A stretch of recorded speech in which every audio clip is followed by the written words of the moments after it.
International financial management is an important part of financial economics. The file primarily addresses issues related to the monetary integration of at least two or more countries. International financial management has grown rapidly due to globalization. Hello everyone, back again with me. In this video, I will provide material entitled International Financial Management. Before that, let me introduce myself. First, my name is Okhtar Al-Fajri from Technocratic University of Indonesia, Department of Management. Oke, selanjutnya kita pakai bahasa Indonesia saja, takut lidahnya keselio. Baiklah, materi yang pertama yaitu prinsip-prinsip manajemen keuangan internasional. Yang pertama yaitu ada perencanaan strategis. Merumuskan visi dan tujuan finansial yang memperhitungkan faktor-faktor ekonomi global. Kemudian yang kedua yaitu ada manajemen risiko. Mengidentifikasi dan mengurangi risiko valuta asing serta risiko lain yang terkait dengan transaksi internasional. Kemudian yang ketiga, pengambilan keputusan, menganalisis dan memilih investasi serta pembiayaan yang memungkinkan pertumbuhan dan keberhasilan di pasar luar negeri. Kemudian kita masuk ke pembahasan berikutnya yaitu kurs valuta asing dan resiko valuta. Kurs valuta asing adalah rasio nilai antara mata uang domestik dengan mata uang lainnya. Kurs valuta asing ini dengan kata lain menunjukkan perbandingan nilai antara dua mata uang yang berbeda dalam perdagangan internasional. Mengerti dan menghitung fluktuasi mata uang untuk membantu dalam pengambilan keputusan keuangan. Oke, berikutnya yaitu ada risiko valuta asing adalah salah satu risiko terbesar yang dihadapi perusahaan dalam aktivitasnya di perdagangan internasional. Perubahan nilai tukar mata uang asing dapat mengakibatkan kerugian kepada perusahaan.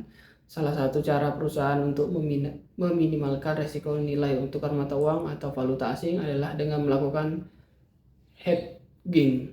Hedging merupakan suatu tindakan melindungi perusahaan untuk menghindari atau mengurangi risiko kerugian atas valuta asing sebagai akibat dari terjadinya transaksi bisnis. Oke, baiklah, selanjutnya kita masuk ke mekanisme pasar valuta asing.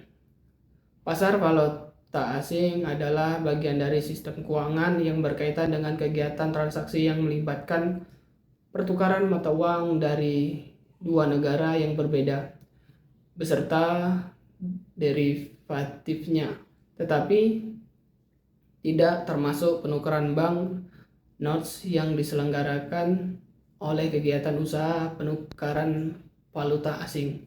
Berikutnya ada beberapa valuta asing, yaitu yang pertama produk keuangan. Derivatif valuta asing dan kontrak berjangka sebagai instrumen untuk mengendalikan risiko valuta asing. Yang kedua, pelaku pasar bank. Perusahaan multifungsional dan spekulan yang berpartisipasi dalam perdagangan valuta asing di pasar global. Yang ketiga yaitu ada penawaran dan permintaan. Bank, perusahaan multifungsional dan spekulan yang berpartisipasi dalam perdagangan valuta asing di pasar modal. Oke, selanjutnya kita bahas manajemen risiko mata uang. Risiko mata uang yang bisa disebut risiko nilai tukar timbul dari perubahan harga suatu mata uang terhadap mata uang lainnya.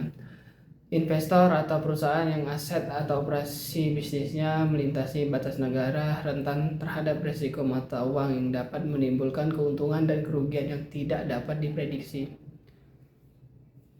Banyak investor institusional seperti Dana Lindung, Nilai dan Reksadana serta perusahaan multinasional menggunakan falas, kontrak berjangka panjang, kontrak opsi atau derivatif lainnya untuk melakukan lindung nilai terhadap risiko. Berikutnya ada tips memanajemenkan risiko mata uang. Yang pertama yaitu identifikasi risiko. Mengidentifikasi risiko mata uang yang mungkin timbul karena fluktuasi nilai tukar. Yang kedua yaitu ada mitigasi risiko. Menggunakan strategi lindung nilai seperti kontrak berjangka atau opsi valuta asing. Kemudian yang ketiga pengawasan pasar. Memonitor perubahan dalam pasar valuta asing dan kebijakan moneter global untuk mengurangi risiko valuta asing. Berikutnya kita bahas keputusan investasi internasional. Landasan keputusan mengevaluasi faktor-faktor seperti stabilitas politik, kesehatan ekonomi, dan kebijakan pajak negara. Tujuan investasi. Pilih investasi, menentukan jenis investasi terbaik pada ekuitas, obligasi, atau investasi langsung di luar negeri. Perencanaan portofolio, membangun portofolio investasi yang terdiversifikasi untuk mengurangi risiko dan meningkatkan potensi keuntungan. Oke, berikutnya kita bahas pembiayaan internasional dan manajemen likuiditas. Yang pertama pilihan pembiayaan. Mengidentifikasi opsi pembiayaan seperti pinjaman bank, obligasi internasional, dan atau modal ventura. Yang kedua yaitu jaminan keuangan. Mengelola likuiditas dengan bijak dan memiliki jaminan finansial yang memadai. Kemudian yang ketiga, pengembalian investasi. Mengelola pengembalian investasi internasional dengan mempertimbangkan risiko likuiditas dan nilai tukar. Oke, berikutnya kita akan membahas peran lembaga keuangan internasional. Lembaga keuangan internasional seperti International Monetary Fund atau IMF berperan dalam menjaga stabilitas ekonomi global dengan memberikan nasihat dan bantuan finansial kepada negara-negara anggota yang menghadapi krisis ekonomi atau keuangan. Berikut ada lembaga-lembaganya, yaitu yang pertama ada Bank Dunia. Bank Dunia mendukung pembangunan ekonomi dan mengurangi kemiskinan di negara-negara berkembang.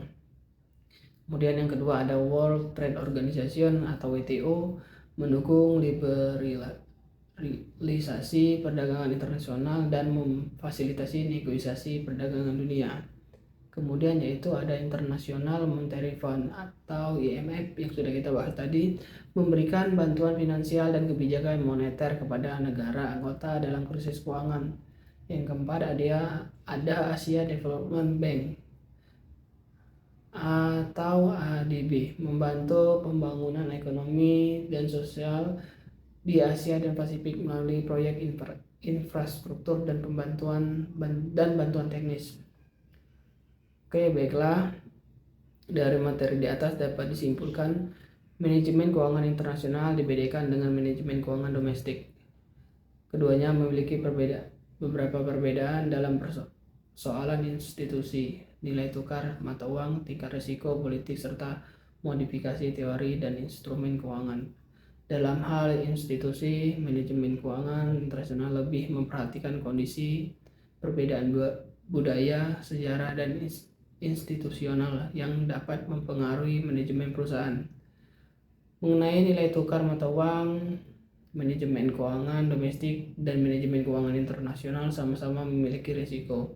Perbedaannya, manajemen keuangan internasional dapat mengalami risiko yang sifatnya tidak mengancam operasional perusahaan. Risiko ini contohnya adalah risiko politik.